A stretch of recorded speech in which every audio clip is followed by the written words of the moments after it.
ფასო მაყურებლებო მოგესალმებით. დღეს თქვენთან ერთად ვისაუბრებთ მნიშვნელოვან საკითხზე, რომელიც უკავშირდება შესაძლო შეერთებული შტატების სახმელეთო ოპერაციაზე ირანის მიმართულებით და ეს საკმაოდ სერიოზული თემაა, რადგანაც იცით უკანასკნელ პერიოდში სწორედ ამაზე ვსაუბრობდით, რა პრობლემები შეიქმნა სწორედ ეკონომიკური ამ ომის შედეგად. ეს ანალიზი ხელმისაწვდომი, აქ იქნება ასევე ბმული, წინა ანალიზია, შეგიძლიათ გვერდზე ასევე ნახოთ და ვსაუბრობდით მთელ რიგ საკითხებზე, რომელიც ეკონომიკურ პრობლემებს ქმნის. ეს არის პრინციპში პირდაპირ ვთქვათ, რა თქმა უნდა, ნავთობის მიმართულებით, გაზის მიმართულებით, განსაკუთრებით იმის შემდეგ, რაც დარტყმა განახორციელა ირანმა კატარის გაზის კონკრეტულად აი ამ მომარაგების და ექსპორტის ინფრასტრუქტურა არსებობს, მოკლედ პორტია, რომელიც ამ კონკრეტულ გაზს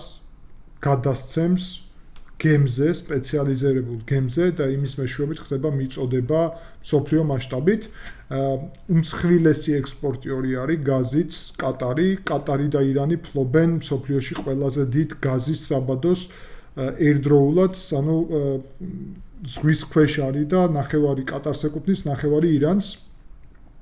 და რეალურად რომ ვთქვათ, რა თქმა უნდა, გაზის, ნავთობის, ასევე ზოგადად ჩვენ ვისაუბრეთ ფართოდ სოფლის მეურნეობას და ასე შემდეგ მოქმედებაზე ამ ყველაფრის და აქედან გამომდინარე შეერთებული შტატები რა თქმა უნდა ძალიან შეწუხებული არიან შესაძლო გავლენებით მსოფლიო ეკონომიკაზე. სწორედ აქედან გამომდინარე პრინციპში არსებობს დღის წესრიგში საკითხი, რომელიც მოიცავს შესაძლო სამხედრო ოპერაციას ირანის მიმართულებით. დავიწყოთ ისტორიული მიმოხილვით, საკმაოდ საინტერესო საკითხია, სპეციალურად მოვამზადე თქვენთვის. ჯერ კიდევ 1980-იან წლებში შეერთებულ შტატებს უკვე ჰქონდათ პრობლემა ირანული ნაღმების, კონკრეტულად ორმუზის სრუტეში. და იმ დროს ირანმა დაიწყო ტანკერების ომი და სწორედ საერთაშორისო ლოგისტიკური მარშრუტების ზღვებზე, გულისხმობ, ანუ ზღვაზე, სხვადასხვა ადგილას, მათ შორის ორმუზის სრუტეში, მინირების პროცესი ჰქონდა ნაღმებით ძალიან აქტიური და იმ დროს ქუვეითმა, რომელიც არის მსხვილი ექსპორტიორი ნავთობის, თხოვა შეერთებულ შტატებს დახმარება, რომ ორმუზის სრუტის განთავისუფლება მომხდარიყო სწორედ აი ამ ნაღმებისგან. იმ დროს შეერთებულმა შტატებმა ჩაატარა ოპერაცია Earnest Will, ასევე იყო ფარული ოპერაცია Prime Chance ამის ფარგლებში. და ყველაზე საინტერესოა, რომ იმ დროს შექმნეს ზღვაზე ბაზები, სპეციალური მოცურავე ბაზა, ასეთი ცნება არის. ჰერკულესი და Wim Brown ქვია აი ამ ბაზებს, ორი ჯგუფი, კონკრეტულად მათი სპეცდანიშნულების, რომლებიც პასუხისმგებელი არიან ზღვაზე სპეციალური ოპერაციის მომზადებისთვის, ინგლისურად SEAL უწოდებთ ხოლმე აი ამ ძალებს და ესე იგი სპეციალური აი ამ კატერების მეშვეობით მცირე ზომის ნავების Swift boat ქვია, ასევე საკმაოდ მსუბუქი MH6 და AH6 ვერტმფრენების მეშვეობით და ასე იგი ასევე მსუბუქი ავიაციის მეშვეობით განახორციელეს სპეციალური ოპერაცია 1987 წელს დაიკავეს 21 სექტემბერს დაიკავეს ვერტმფრენით დესანტური ხომალდი ირანის Iran Ajr ქვია, რომელიც სწორედ აი ამ მინირებით, ანუ ნაღმების განთავსებით იყო დაკავებული ორმუზის სრუტეში და ამის შემდეგ იპოვეს იქ დოკუმენტაცია და შესაბამისი ასე იგი პრინციპში ინფორმაცია აი ამ ოპერაციის შესახებ და შეძლეს ოპერაციის შედეგად შემდგომ კიდევ განახორციელეს ორი ოპერაცია Nimble Air ქვია და ასევე Praying Mantis, რომლის მეშვეობითაც დარტყმები განახორციელეს ირანის ტერიტორიაზე და საბოლოო ჯამში მოაგვარეს ეს პრობლემა და აქ გვაჩვენებს გამოცდილება, რომ ამერიკას აქვს შესაბამისი ვერტმფრენები, შესაბამისი ტექნოლოგიური შესაძლებლობა ჯერ კიდევ 1987 წელს, რომ ორმუზის სრუტეში ქონოდა ეს გამოცდილება მინირების წინააღმდეგ, ნაღმების წინააღმდეგ მოქმედების. და ცხადია სწორედ სპეციალური საზღვაო სპეცრაზმი არის პასუხისმგებელი ამაზე. და ახლა უკვე ჩვენ ხედავთ, რომ დღეს ეს დგება დღის წესრიგში. პირველ რიგში გეტყვით, რომ იაპონიიდან მოდის კონკრეტულად საზღვაო დესანტი ან სპეცრაზმი 2500 ადამიანის შემადგენლობით ან შესაძლოა მეტი აქეთ რეგიონში ახლო აღმოსავლეთში და პრაქტიკულად არის მოსალოდნელი რომ შესაძლოა ეს გულისხმობდეს სპეციალური ოპერაციის განხორციელებას. ჩვენ გითხარით წინა ანალიზებს ჩვენ გავიხილეთ ის რომ ორმუზის სრუტის გავლით ხდება მსოფლიო ნავთობის 20%-ის და ესე იგი გაზის 15%-ის მიწოდება თხევად გაზზე არის საუბარი ცხადია. და Wall Street Journal-ის ინფორმაციით პრინციპში იმისთვის რომ უზრუნველყოს 33 კილომეტრზე უსაფრთხოება შეერთებულ შტატებს დასჭირდება ადგილზე ასევე სპეცრაზმის მობილიზაცია, რაც ახლა მიმდინარეობს. ჯერ კიდევ 2021 წელს პრინციპში იყო საუბარი იმაზე, რომ შეერთებულ შტატებისთვის ეს სცენარი მოსამზადებელი არის თუ ორმუზის სრუტეს ჩაკეტავს ირანი. ახლა ხანს შეერთებული შტატების თავდაცვის მინისტრმა ან ომის მინისტრმა პიტ ჰექსეტმა განაცხადა, რომ სულ მცირე 5000 კონკრეტულად საზღვაო ქვეითების სპეცრაზმის გადასროლა იგეგმება ახლო აღმოსავლეთის რეგიონში, მათ შორის როგორც გითხარით, იაპონიიდან მოდის USS Tripoli გემი სპეციალური დესანტური ესეთი დანიშნულებით სპარსეთის ყურეში. და მათი სამიზნე შეიძლება გახდეს კუნძული ხარგი. ორი კუნძული არის საინტერესო ამ მომენტისთვის, სწორედ სპარსეთის ყურეში, ეს არის ხარგი, რომლის მიმართულებითაც დარტყმები განხორციელდა და ამაზეც ვისაუბრეთ რამდენიმე დღის წინ, არის ხელმისაწვდომი ეს არხზე ეს ვიდეოც და იქ კონკრეტულად საუბარია ესე იგი იმაზე, რომ დარტყმების შედეგად ხარგის კუნძულზე, საიდანაც ირანის ნავთობის ექსპორტის 90% ხდება და ეს შეადგენს დაახლოებით ირანული შემოსავლების 80 მილიარდ დოლარს, ანუ შესაბამისად ირანის შემოსავლების ძალიან დიდი წყარო არის, უმთავრესი წყარო არის სწორედ ხარგის კუნძული. ამ მიმართულებით მოხდა ამერიკიდან დარტყმები, ანუ ამერიკის ძალების მიერ რეგიონიდან ცხადია, დარტყმები ოღონდ არა ნავთობის ინფრასტრუქტურაზე, არამედ მხოლოდ შეიარაღებულ ძალებზე და შესაბამისად ირანს აქვს ეხლას მათ შორის საფრთხის წინაშე დგას ირანი, რომ შეერთებულმა შტატებმა შეიძლება სამხედრო ოპერაცია განახორციელონ სწორედ კუნძულ ხარგის მიმართულებით. თუ დაიკავებს შეერთებული შტატები ამ კუნძულს, ან თუ გაანადგურებს, ტრამპს აქამდე ნათქვამი ჰქონდა, რომ თუ ირანი გააგრძელებს ორმუზის სრუტის ბლოკირებას, მაშინ ჩვენ გადავხედავთ ჩემს გადაწყვეტილებას და შესაძლოა ხარგის კუნძულზე დარტყმების განახორციელოთო. ერთი მხრივ ეგ შესაძლო სცენარია, მეორე მხრივ შეიძლება კუნძულის დაკავება იყოს დღის წესრიგში და ამაზე ახლა ვისაუბრებთ. რადიო თავისუფლების ცენტრალური ბიურო წერს იმაზე, ანუ გამოცემის ხო, ანუ არსებობს ისიც რომ მაგალითად საქართველოს რადიო თავისუფლება და გულისხმობ ვაშინგტონის და პრაჰას ამ ცენტრალურ ოფისებს იმაზე, ინგლისურენოვან იმაზე, რომ ირანი პრინციპში განიხილავს მათი წყაროებიდან დაყრდნობით, რომ თუ შეერთებული შტატები დაიკავებენ ხარგის კუნძულს, ამ შემთხვევაში დარტყმები მიაყენოს იქ ნავთობის ინფრასტრუქტურაზე ერთი მხრივ ამით საფრთხე შეუქმნის სწორედ იმ ჯგუფებს სპეცრაზმის, რომელიც შეიძლება იმყოფებოდეს ამ კუნძულზე, მეორე მხრივ კუნძულის სტრატეგიული დანიშნულება დაიკარგება. თუმცა თავად ირანისთვისაც ეს წარმოუდგენელი ამბავია, იმიტომ რომ ხარგის კუნძული სტრატეგიულად იმდენად მნიშვნელოვანია, მისი აღდგენა დაზიანების შემთხვევაში სერიოზული პრობლემების მომტანი შეიძლება იყოს. პრინციპში მაინც ირანი უფრო რადიკალური სცენარით მიდის, როგორც ჩანს და თუ იქ ამერიკული ჯარი აღმოჩნდება, რაკეტებით და უპილოტო საფრენი აპარატებით თავდასხმას გეგმავს ხარგის კუნძულზე თავად ირანი.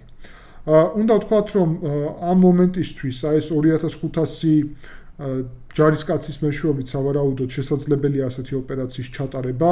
სენატორი ლინცი გრემი ასევე აცხადებს, რომ კონტროლი აი ამ კუნძულზე მნიშვნელოვნად შეცვლის ომის დინამიკას, ვინც აკონტროლებს ხარგის კუნძულს, აკონტროლებს კონფლიქტის შედეგს, იმიტომ რომ ირანული წყაროები დაფინანსების ბიუჯეტური წყაროები რეალურად არის სწორედ ხარგის კუნძულიდან, აი ეს პირდაპირ ვთქვათ და ეს ძალიან მნიშვნელოვანი საკითხი არის. Time წერს საერთაშორისო ასევე საინფორმაციო საშუალება, რომ ირანი პრინციპში გეგმავს მნიშვნელოვნად გაზარდოს საკუთარი თავდასხმები თუ მის აი ამ ნავთობის ინფრასტრუქტურას საფრთხე შეექმნება და ამის მაგალითი ჩვენ ვნახეთ, როდესაც ისრაელმა ცალმხრივად დაარტყა ირანის ნავთობის ინფრასტრუქტურას, ხარგის კუნძულზე არა ოღონდ, ენერგეტიკულ ინფრასტრუქტურას, გაზის უფრო სწორედ. გაზი და ნავთობი შერეულია, იცით რომ ყოველთვის ერთდროულად ხდება, მაგრამ ძირითადი დარტყმა იყო გაზის მიმართულებით. უნდა ვთქვათ აქაც პირდაპირ, რომ ამის შედეგად ირანმა უკვე დაარტყა კატარის გაზის საცავებს. რამდენად გამართლებული იყო ისრაელის ეს ნაბიჯი, ეს ნაბიჯი ერთი მხრივ ტრამპმა თქვა, რომ ეს ამერიკის მხარდაჭერით არ მომხდარა, ისრაელმა ცალმხრივად მიიღო ეს გადაწყვეტილება. პრინციპში რა თქმა უნდა ისრაელს აქვს თავისუფლება მოქმედების, რომ ცალმხრივადაც მიიღოს გადაწყვეტილება. ბოლოს და ბოლოს არ უნდა გვავიწყდებოდეს, რომ ორი ოპერაცია მიმდინარეობს და არა ერთი. ერთი არის ამერიკის ოპერაცია, მეორე არის ისრაელის. ასე რომ გარკვეული კოორდინაცია ხდება მათ შორის, მაგრამ ორი ცალ-ცალკე ოპერაცია შეიძლება ერთი სტრატეგიული მიზნით, მაგრამ სხვადასხვა ხერხებით და მეთოდებით. გარდა ამისა, ასევე უნდა ვთქვათ, რომ პრინციპში არსებობს კიდევ სხვა შესაძლებლობებიც და ამაზე ახლა ვისაუბრებ. თუმცა თუ Eurasia Group-ის მაგალითად ანალიტიკოსი გრეგორი ბრიუ წერს, რომ თუნდაც თუ კუნძულს დაიკავებენ, ირანს შეუძლია გარკვეულწილად შეცვალოს ნაკადები. ტექნიკურად რამდენადაც შესაძლებელია, რთული საკითხია, გულწრფელად გეტყვით, ამაზე პირდაპირი პასუხი არ არსებობს. მაგრამ საინტერესო არის სხვა კუნძულის საკითხი, ძვირფასო მაყურებლებო, ქეშმი. მე ვფიქრობ, რომ შეიძლება მოულოდნელი ნაბიჯიც გაკეთდეს და არა ხარგის კუნძულის მიმართულებით იყოს ოპერაცია, არამედ კუნძულ ქეშმის მიმართულებით. ხარგის კუნძული მდებარეობს საკმაოდ ღრმად სპარსეთის ყურეში ქუვეიტის საზღვართან ახლოს. ერაყის, ქუვეიტის და ირანის საზღვართან.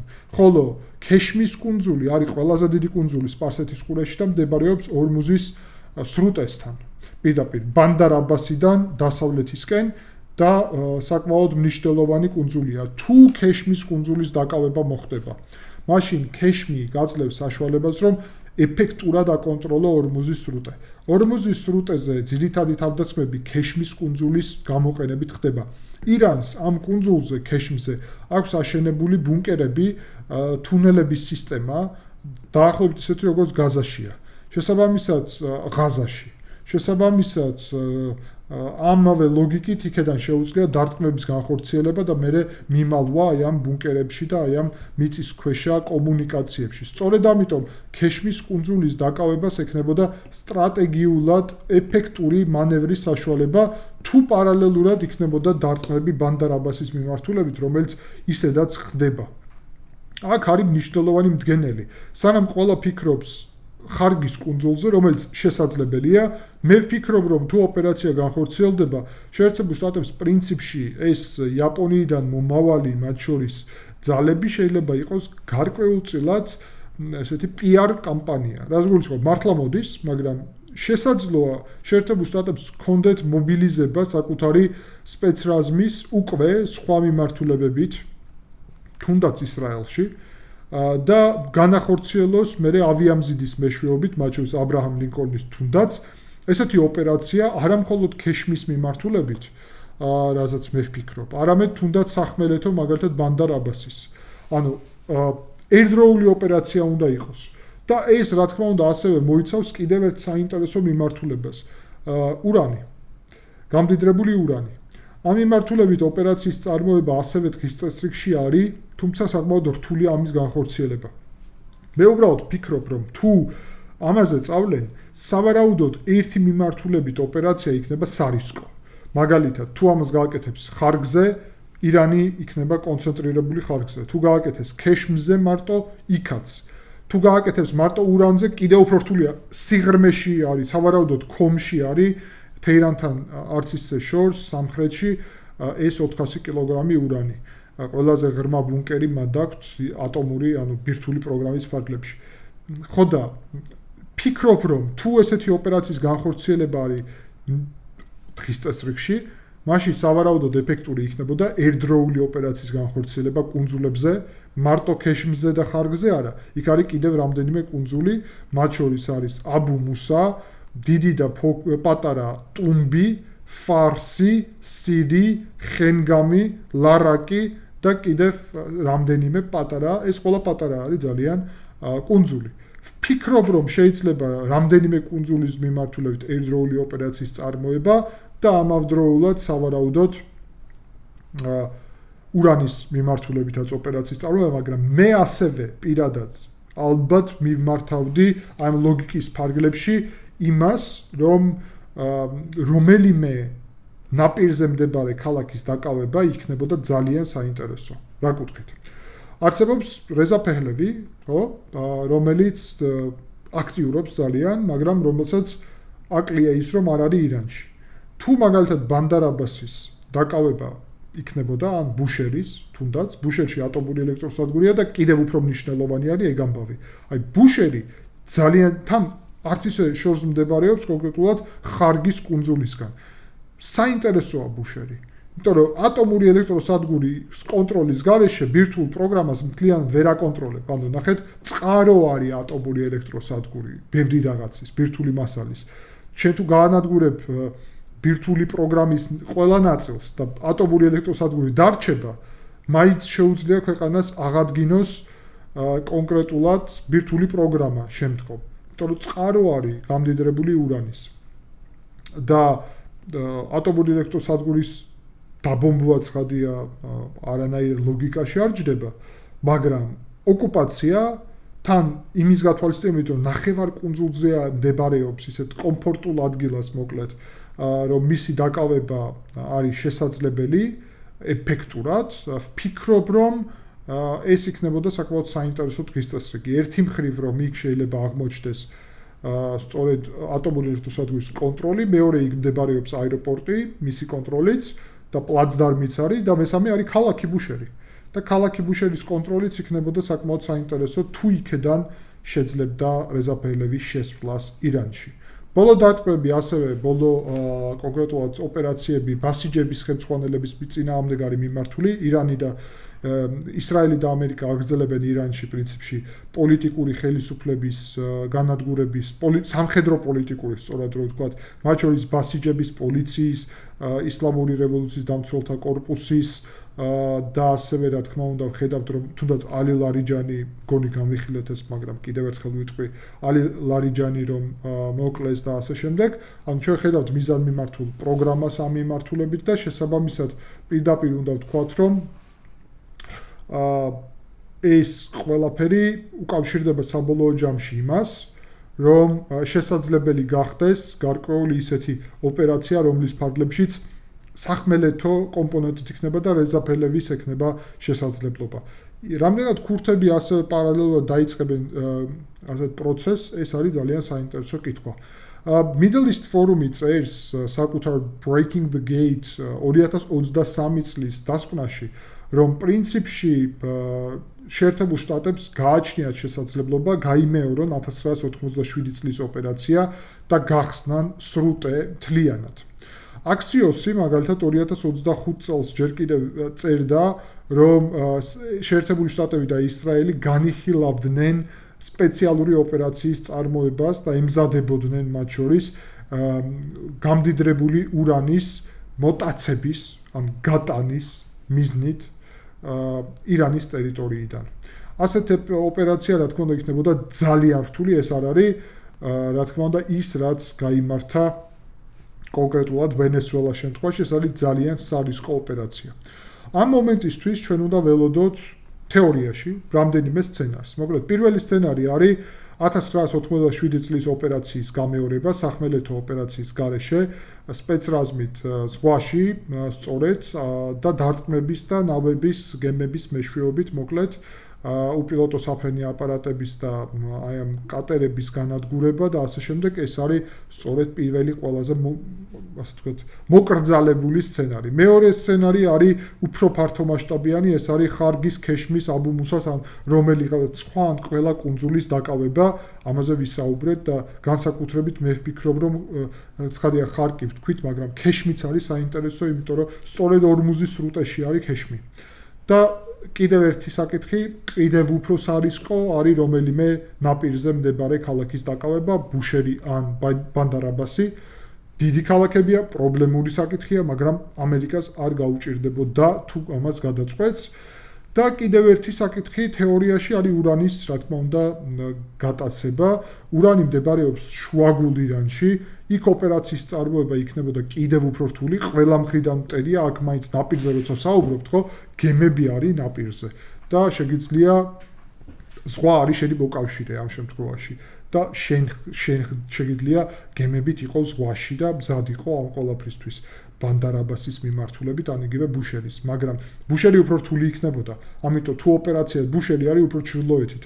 თუ ოპერაციას მართავ, ალბათ ჯერ უნდა ჩაატარო ორმუზის სრუტის დებლოკადა, შემდეგ პირველი კუნძული რაც ხდება არის ქეშმი კუნძულის დაკავება და იქედან მე უკვე ხარგის კუნძულის და ესე იგი ბუშერის მიმართულებით მოძრაობა. ანუ ეს კომპლექსური პროცესი უნდა იყოს, მაგრამ თუ აი ესეთი პროცესის დროს ალბათ უფრო ლოგიკური იქნებოდა პარალელურად რომ შეერთებულ შტატებს გაემართათ სპეცოპერაცია შუაგულ ირანშიც და ამ ყველაფერს დასჭირდება, რა თქმა უნდა, ძალიან დიდი დარტყმები იმისთვის, რომ ყურადღება და მობილიზაციის კონცენტრაციის რეაქციის საშუალება შეუზღუდო ირანს. მოკლედ, აი ეს საკითხები არის ამ მომენტისთვის დღის წესრიგში და რა თქმა უნდა, საკმაოდ საინტერესოა.